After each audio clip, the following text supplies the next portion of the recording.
Good news, Hyderabad ORR కి అతి చేరువలో విల్లాస్ APR ప్రాజెక్ట్స్. సార్ నమస్తే సార్. నమస్తే అండి. సుందరనారాయణ గారు, ఫినాన్షియల్ ఇన్ఫ్లుయెన్సర్ పిఆర్ సుందర్ గారి పైన ఈ మధ్య కొన్ని వార్తలు వచ్చాయి. సెబీ ఆయన పైన కఠిన చర్యలు తీసుకోబోతోంది, సెబీ కొరడా జొలిపించబోతోంది, పెద్ద ఎత్తున ఆయన పైన జరిమానా విధించారంటూ కూడా రకరకాల వార్తా కథనాలు వచ్చాయి కదా. ఏంటి అసలు ఏం జరిగిందంటారు వాస్తవంగా? రైట్. సో ఇండియాలో ఏదైనా ఫైనాన్షియల్ అడ్వైజ్ చేయాలంటే సెబీ రిజిస్ట్రేషన్ మ్యాండేటరీ అండి. సో బేసికల్గా మనం ఏదైనా ఫైనాన్స్ అడ్వైజ్ స్టాక్స్ కావచ్చు, లేదా ఏదైనా మ్యూచువల్ ఫండ్స్ కానీ, లేకపోతే ఏదన్నా సరే ఒక అడ్వైజ్ చేయాలి అంటే ఈ షుడ్ బి క్వాలిఫైడ్ అనమాట, సర్టిఫైడ్ అయి ఉండాలా. అది కూడా సెబీ దగ్గర రిజిస్ట్రేషన్ చేసుకోవాలి. మన వాళ్ళ నెంబర్ ఇస్తారు, రిజిస్ట్రేషన్ నెంబర్ ఇస్తారు, అది ఉన్నవాళ్ళు మాత్రమే అడ్వైజ్ చేయాలి. ఇండియా మొత్తం మీద ఇన్వెస్ట్మెంట్ అడ్వైజర్స్ అయితే జస్ట్ 800 మెంబర్స్ ఉన్నారండి ఇండియా మొత్తం మీద. బట్ మనం చూస్తే యూట్యూబ్ ఛానల్స్ కానీ, సోషల్ మీడియా కానీ కొన్ని వేలల్లో లక్షల్లో ఉంటాయండి. నిజం చెప్పాలంటే ఇండియాలో ట్రేడింగ్ చేసే వాళ్ళకన్నా అడ్వైజ్ చేసే వాళ్ళు చాలా ఎక్కువ మంది ఉంటారు. రైట్. ఈ ప్రాసెస్లో అందరూ మోరార్లెస్ పెయిడ్ సర్వీస్ రన్ చేస్తూ ఉంటారు. ఓకే. బట్ లైసెన్స్ లేకుండా పెయిడ్ సర్వీస్ చేయడం అనేది ఒక నేరం కాబట్టి సెబీ కంప్లైంట్ చేశారు ఎవరో. ఓకే. ఆ కంప్లైంట్ చేసినప్పుడు దాని మీద వాళ్ళు ఎంక్వైరీ బీయింగ్ చేసినప్పుడు అర్థమైంది ఏంటంటే అతను వాళ్ళ దగ్గర రిజిస్ట్రేషన్ ఏం చేయకుండా అడ్వైజ్ చేసినట్టు ప్రూవ్ అయింది కాబట్టి ఎక్స్ప్లెనేషన్ కోసం అడిగారు. ఓకే. అంటే సెబీ నుంచి ఆథరైజ్డ్ సర్టిఫైడ్ పర్సన్ కాకుండా ఇలా చేస్తున్నారు. అడ్వైజ్ చేయకూడదు. నువ్వు ట్రైనింగ్ పెట్టుకోవచ్చు, కావాలంటే ట్రేడ్ చేసుకోవచ్చు, ఏదైనా చేయండి. బట్ అవతల దగ్గర నుంచి మనీ చార్జెస్ నువ్వు అడ్వైజ్ చేసేటప్పుడు మీకు ఆ ఏరియాలో సర్టిఫైడ్ కాదా నువ్వు ఉండాలి కంపల్సరీగా. సో ఇతను సెబీ రిజిస్ట్రేషన్ కాదు, ఎందుకంటే ఫస్ట్ ఆఫ్ ఆల్ అతను NRI, ఇండియన్ కాదు, సింగపూర్ సిటిజన్. రైట్. సో ఇండియాలో బర్త్ ప్లేస్ కాబట్టి అతను నాదే అన్న ఫీలింగ్తో ఉన్నారు. సెబీ దగ్గర పర్మిషన్ ఏం తీసుకోలేదు. ఫైనాన్షియల్ ఫీల్డ్లో ఉన్న దరిద్రం ఏంటంటే కస్టమర్స్ కూడా తెలుసు అవతల సర్టిఫైడ్ కాదని. రిలేషన్షిప్ పర్సనల్ అనుకుంటారు అంతే. వాళ్ళు హ్యాపీ, వీళ్ళు హ్యాపీ ఉండొచ్చు, ఉన్నంతకాలం మొత్తం ఎలాంటి రన్ అవుతూ ఉంటాయి. బట్ లీగల్గా అలాంటి మన క్వశ్చన్ చేసినప్పుడు నువ్వు రన్ చేయకూడదు, నువ్వు తీసుకోకూడదు అంతే. సో ఇప్పుడు ఆ కంప్లైంట్ వాళ్ళకి వచ్చింది కాబట్టి NRI ఉండి నువ్వు ఇక్కడ రన్ చేస్తున్నావు ఇక్కడ, అండ్ నీకు లైసెన్స్ లేదు కాబట్టి ఎక్స్ప్లెనేషన్ ఏంటని అడిగినప్పుడు ఏంటంటే అతను కోర్టు బయట సెటిల్మెంట్ చేసుకున్నాడు. అవును నేను చేసింది రాంగే, నేను అలా చేసి ఉండకూడదు, సెటిల్మెంట్ కాస్ట్ ఎంతో డిక్లేర్ చేయమన్నాడు. అప్పుడు ఆ అడ్వైజరీకి తీసుకుంది ఇతను 6 కోట్లు తీసుకున్నాడు అడ్వైజ్ చేసినందుకు అవతల కార్పొరేటివ్ ఫామ్, చిన్నదేం కాదు, 6 కోట్లు. అది ప్లస్ సెబీకి పెనాల్టీ కింద 48 lakh కట్టాడు. కట్టేసిన తర్వాత 1 year డిపార్ట్ చేశారు మార్కెట్ నుంచి, ట్రేడ్ చేయకుండా. ఇండియాలో ఎలాంటి ట్రేడ్ చేయడానికి లేదు next 1 year. Okay. That means ఇండియాలో ఎందుకు ఇంత న్యూస్ ఇంత వైరల్ అయింది అంటే ఇండియాలో first financial influencer PR Sundar అంటే ఆప్షన్ ట్రేడింగ్లో ఆల్మోస్ట్ పెద్ద గురువు ఆయన, అంతే, అందరికీ తెలిసిన అతనే. ఓకే. ఫస్ట్ టైము సెబీ వాళ్ళంతటా వాళ్ళు ఎంక్వైరీ చేయటం, ప్లస్ పెనాల్టీ హెవీగా వేయటం, ప్లస్ 1 year నుంచి మార్కెట్కి సస్పెండ్ చేయటం, దాంతో ఆ న్యూస్ కథ వైరల్ అయింది. మామూలుగా అయితే ఇన్సైడర్ ట్రేడింగ్ చేసినా, ఏదన్నా మ్యూచువల్ ఫండ్ వాళ్ళు ఫ్రంట్ రన్నింగ్ చేస్తున్నా సెబీ వాళ్ళు బ్యాన్ చేయడం అనేది మనం చూస్తూనే ఉన్నాం హిస్టారికల్ డేటాలో.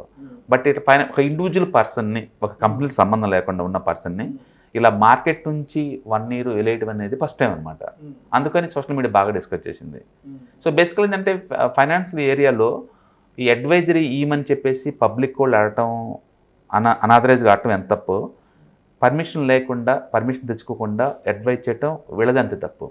ఏదో ఒక టైంలో ఇలాంటి లీగల్ ఎంటిటీస్ ఇన్వాల్వ్ అయినప్పుడు అప్పుడు ఇంక రెస్పాన్సిబిలిటీ ఉండాలి, తప్పదు ఇంకా అట్లా. బట్ గుర్తుపెట్టుకోండి, ఎఫిషియన్సీ ఉన్నవాడు ఈ మార్కెట్ కాకపోతే ఇంకో మార్కెట్, అతను ఆల్రెడీ దుబాయ్ ఎక్స్చేంజ్లో ట్రేడ్ చేస్తున్నాడు, NRIగా అమెరికాలో చేస్తున్నాడు, సింగపూర్లో చేస్తున్నాడు, ఖాళీగా ఉండలేదు, అండ్ ట్రైనింగ్స్ కండక్ట్ చేసుకుంటున్నాడు.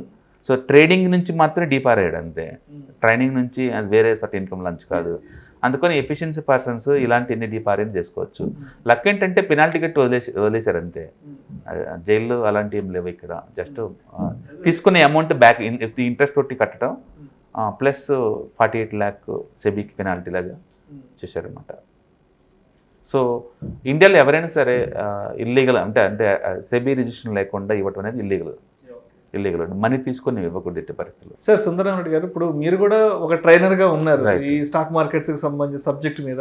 సో అంటే మీరు కూడా ఏదైనా అడ్వైజరీ చేస్తుంటారా దీనికి సంబంధించి? రైట్. ఇంతవరకు నేను ₹1 దగ్గర తీసుకొని ఎవరి దగ్గర నేను అడ్వైజ్ చేయలేదండి. ఏదైనా ఇస్తే పర్సనల్గా వాళ్ళ ఇంట్రెస్ట్ మీద, నా ఇంట్రెస్ట్ మీద ఇవ్వటం తప్ప పెయిడ్ అంటూ నేను సర్వీస్ రన్ చేయట్లేదు. ఆల్మోస్ట్ నేను 18 years నుంచి ఉన్న ఇండస్ట్రీలో ఎవరి దగ్గర నుంచి స్టాక్ రికమెండ్ చేసినందుకు, లేదా మ్యూచువల్ ఫండ్స్ రికమెండ్ చేసినందుకు, లేదా ఈటీఎఫ్ రికమెండ్ చేసినందుకు నేను ₹1 కూడా తీసుకోలేదు. నేను ఫ్యూచర్లో కూడా అలాంటి సర్వీస్ రన్ చేయను. I'm the trainer, I'm happy about subject train చేస్తాను అంతే. దాన్ని నేను చార్జ్ చేస్తాను. ఇన్ఫర్మేషన్ కొరకు, ఒక అవగాహన కొరకు, స్టూడెంట్స్ కి దాని మీద ఎడ్యుకేషన్ ప్రొవైడ్ చేయడం వరకు అంతే. అంతేగాని ఈ పోర్ట్ఫోలియో మేనేజ్మెంట్, అడ్వైజరీ అలాంటి చేయనండి. ఈ కాల్స్ ఇవ్వడం అస్సలు లేదు. ఎవరైనా కాల్ చేసినా సరే స్ట్రిక్ట్లీ మేము అది రన్ చేయమని చెప్తాం. ఈ టెలిగ్రామ్ ఛానల్స్ ఏది మా దగ్గర paid service, stock advisory service లేదు. Only training. ఎవరికైనా ఇంట్రెస్ట్ ఉంటే ట్రైనింగ్ మీద జాయిన్ అవటం తప్ప, నేర్చుకుని ముందు పోవటం తప్ప. ఇది actual long term point of లో ఏ అడ్వైజరీ వర్క్ చేయదండి. ఎందుకంటే ఒకటి ఇక్కడ అవతల behaviour important, attitude important, financial goals important, exactly అసెట్లో ఉన్న వాలటిలిటీ ఇంపార్టెంట్. ఇవేమీ తెలియకుండా వాళ్ళు అడ్వైజ్ తీసుకున్నా సరే 1 year పే చేసి తీసుకుంటారు. తర్వాత వర్కౌట్ కాకపోతే మళ్ళీ ఇంకొక ఫైనాన్స్ అడ్వైజర్కి వెళ్తుంటారు. అవి ఎక్కడ పోయినా వర్కౌట్ అవ్వవు. ఎందుకంటే మీకు అసెట్ క్లాస్ తెలియకుండా దాన్ని జోలు బాటం వేస్ట్. ఎందుకంటే ప్రపంచవ్యాప్తంగా స్టాక్ మార్కెట్ నుంచి మనం చూస్తే యావరేజ్ ఇన్కమ్ నీకు 15-20% కన్నా ఎక్కువ రాదండి. ఎవరైనా ఎక్కువ వస్తుందని చెప్తే వాళ్ళు టూ మచ్ స్పెక్యులేటివ్ థింగ్స్ చేసి ఉండొచ్చు. బట్ అలాంటి వర్క్ ప్రోడక్ట్ని డూప్లికేట్ చేయలేవు నువ్వు.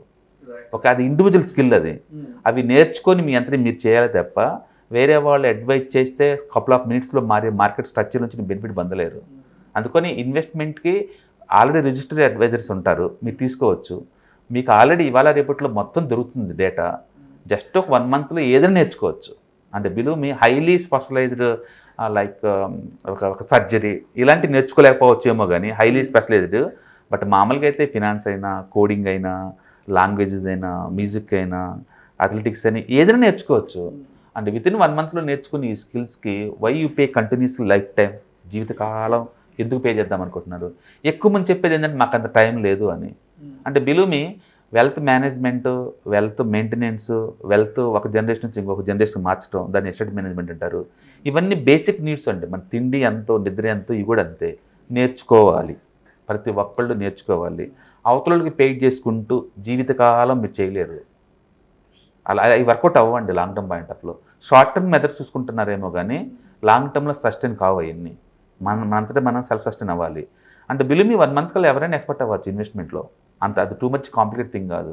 నాకు ఇయర్లీ 20% కావాలంటే I do by 1 mutual fund historical data బేస్గా తీసుకొని ఒక ప్రోగ్రామ్ అటెండ్ అవుతాను. 2000-3000 ఇచ్చేసి రిసోర్సెస్ వాళ్ళు ఇస్తారు, నేను నేర్చుకుంటాను, కంఫర్ట్ ఉందో చూసుకుంటాను, పెట్టుకుంటూ వెళ్తాను. హిస్టారికల్ డేటా చెక్ చేసుకొని మీకు అది ఉంటే చాలు. అలా కాకుండా 5 నిమిషాలు డబ్బులు సంపాదించడం, పావుగంట డబ్బులు సంపాదించడం అయితే ఇలాంటి ఎన్ని పే చేసి నీకు ఎట్టకు డబ్బు రాదు. అవి సస్టైన్ అవ్వవు లాంగ్ టర్మ్ పాయింట్ ఆఫ్లో. వెల్త్ క్రియేషన్ అనేది కొంచెం అమౌంట్ అంతా పోగు చేసుకుంటే పెద్ద మొత్తంలో మనం రిటైర్మెంట్కి రెడీ చేసుకోవటం అండి. సడన్గా రాదు అది. చాలామంది అది ఒక జాక్పాట్ లాగా అనుకుంటారు. ఒక జాక్పాట్ తగిలితే ఒకసారి తగిలితే 2 సార్లు రోజున తగిలిద్దండి. అందుకని మీకు ఇన్వెస్ట్మెంట్ నేర్చుకోవటం చాలా ఈజీ. ట్రేడింగ్ అది హార్డ్ కోర్ ప్రొఫెషన్, అది నేర్చుకోవాలంటే నేర్చుకోండి. పెయిడ్ రికమెండేషన్కి వెళ్ళి పొరపాటును కూడా తీసుకోమాకండి, వర్కౌట్ అవ్వదు. నేను గ్యారెంటీ ఇస్తాను. I do here in the 18 industries. అలా పెయిడ్ రికమెండ్ తీసుకొని రిచ్ అయిన ఒకళ్ళు చెప్పండి సొసైటీలో ఎవరు ఉండరు. అదేంటంటే షార్ట్కట్లో దాని మీద మనకు అది రానప్పుడు దాన్ని ట్రై చేద్దామని చేసే టెంపరీ ఎఫర్ట్ అదంతే. లాంగ్ టర్మ్ సస్టైన్ అవ్వదండి. లాంగ్ టర్మ్ సస్టైన్ అవ్వదు. ఈవెన్ పిఎంఎస్ సర్వీస్ ఇండియాలో 100లో ఉన్నాయి. ఒకళ్ళని చూపించిన మోర్ దెన్ 25% జనరేట్ చేసేవాళ్ళు లాంగ్ టర్మ్ పాయింట్ ఆఫ్లో. 1 yearలో 100% రావచ్చు. ఈవెన్ మ్యూచువల్ ఫండ్లో కూడా 1 yearలో 100% వస్తాయి. క్వాంటో స్మాల్ క్యాప్ మ్యూచువల్ ఫండ్లు లాస్ట్ 2021లో ఇచ్చింది 200% ఇచ్చింది 1 yearలోనే.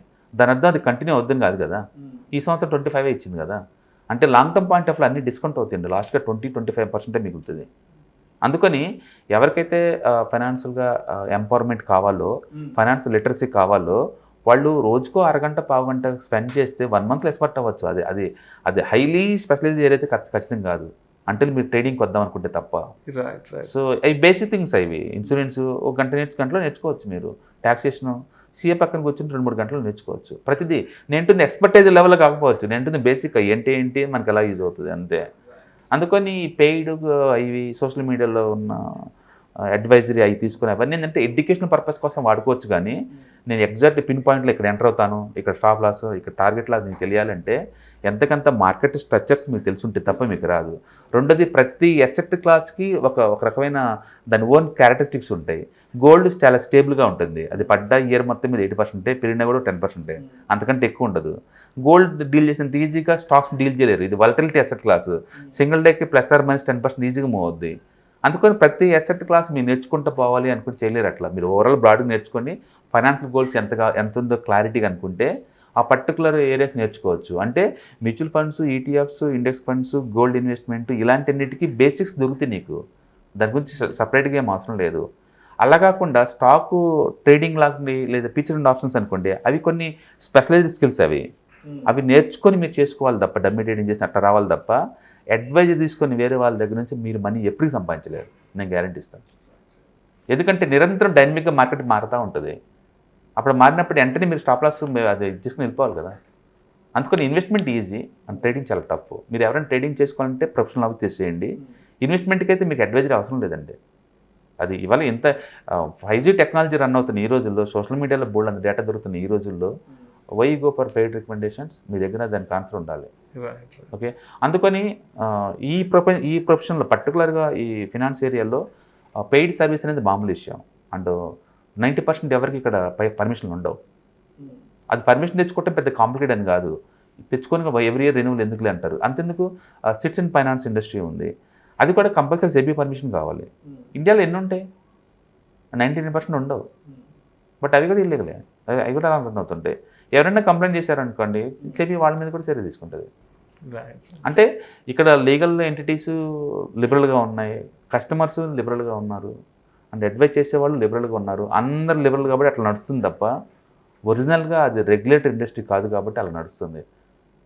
అఫీషియల్గా అయితే మాత్రం సెబీ పర్మిషన్ కంపల్సరీ. ఇండియాలో ఈక్విటీ రైజ్ చేద్దామన్నా, డెట్స్ రైజ్ చేద్దామన్నా సెబీ పర్మిషన్ కంపల్సరీ.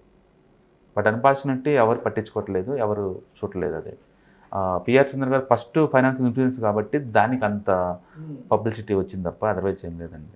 అంటే అడ్వైజరీ ఆయన ఫస్ట్ టైం కాదు, ఆయన లాస్ట్ టైం కాదు, కొన్ని వేల మంది అడ్వైజరీ ఇస్తున్నారు. బట్ అన్ఫార్చునేట్లీ సెబీ రిజిస్టర్ కాదు కాబట్టి అంత పెద్ద న్యూస్ అయింది. సో మొత్తానికి సుందరరామరెడ్డి గారి వైపు నుంచి ఎటువంటి రికమెండేషన్స్ కానీ ఉండవు, ఎప్పటికీ ఉండవు. పోర్ట్ఫోలియో మేనేజ్మెంట్ సర్వీసెస్ కానీ ఇటువంటి సర్వీసెస్, ఇటువంటి సలహాలు, సూచనలు ఉండవు.